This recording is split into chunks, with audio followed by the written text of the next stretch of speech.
Nah, kita akan membahas tentang etika dalam branding dan komunikasi merek. Definisinya dulu ya, etika dalam branding dan komunikasi merek mengacu pada praktik yang jujur, transparan, dan bertanggung jawab dalam membangun citra dan identitas merek. Ini mencakup bagaimana perusahaan menyampaikan pesan, mengelola reputasi, serta berinteraksi dengan konsumen dan pemangku kepentingan lainnya atau stakeholder.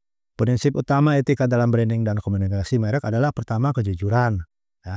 Kemudian konsistensi, ketiga adalah transparansi, keempat tanggung jawab sosial, kemudian menghindari manipulasi atau klaim yang menyesatkan. Coba satu-satu. Kejujuran dalam citra dan identitas merek. Identitas merek harus dibangun berdasarkan nilai yang nyata dan bukan hanya sekadar pencitraan. Jangan memberikan janji yang tidak dapat dipenuhi atau mengklaim keunggulan yang tidak benar. Hindari brainwashing atau strategi pemasaran berpura-pura memiliki nilai etis tapi sebenarnya hanya untuk kepentingan bisnis. Contohnya, perusahaan fashion mengklaim 100% ramah lingkungan, tapi sebenarnya menggunakan bahan yang tidak berkelanjutan, dapat dianggap melakukan greenwashing. Kemudian, konsistensi antara janji merek dan realitas. Merek harus memastikan bahwa nilai dan janji yang mereka komunikasikan, terutama kepada pelanggan, sesuai dengan tindakan nyata mereka. Karena konsumen saat ini lebih kritis dan dapat dengan mudah mengungkap ketidaksesuaian antara janji, merek, dan realitas. Prinsip yang berikutnya adalah transparansi dalam strategi branding. Perusahaan harus bersikap terbuka kepada konsumen mengenai asal-usul produk, kebijakan bisnis, dan praktik operasional mereka. Transparansi dapat membantu membangun kepercayaan jangka panjang dan mencegah krisis kepercayaan merek.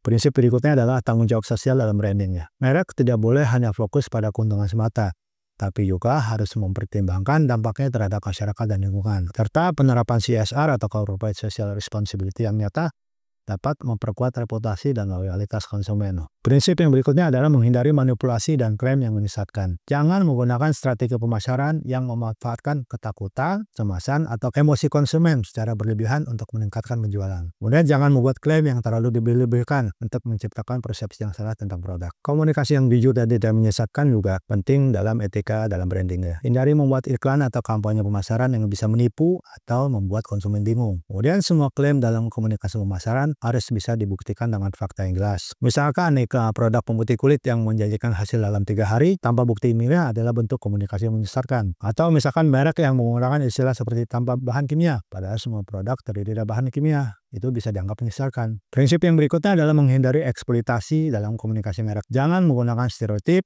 diskriminasi, atau eksploitasi dalam iklan dan kampanye pemasaran. Kemudian hindari memanfaatkan kelompok yang rentan seperti anak-anak, orang tua, atau masyarakat berpenghasilan rendah dengan strategi pemasaran manipulatif. Kemudian prinsip berikutnya adalah perlindungan privasi dalam komunikasi digital. Data pelanggan harus digunakan secara bertanggung jawab dan tidak boleh salah gunakan untuk kepentingan komersial tanpa izin. Kemudian, konsumen harus diberikan pilihan untuk menolak penggunaan data mereka untuk iklan dan promosi. Dan kemudian, prinsip berikutnya adalah bertanggung jawab dalam penggunaan influencer dan endorser. Perusahaan harus memastikan bahwa influencer atau brand ambassador yang mereka gunakan sesuai dengan nilai merek dan tidak menyebarkan informasi yang menyesatkan. Kemudian, semua promosi influencer harus transparan. Misalnya, dengan menyebutkan jika konten tersebut adalah iklan yang berbayar. Nah, ini adalah tabel dari dampak-dampak pelanggaran etika dalam branding dan komunikasi merek. Pelanggaran etikanya seperti klaim palsu atau kemudian greenwashing, kemudian masalah diskriminasi atau eksploitasi dalam iklan, penyalahgunaan data pelanggan, kemudian janji merek yang tidak ditepati. Itu sebenarnya adalah dampak terhadap merek.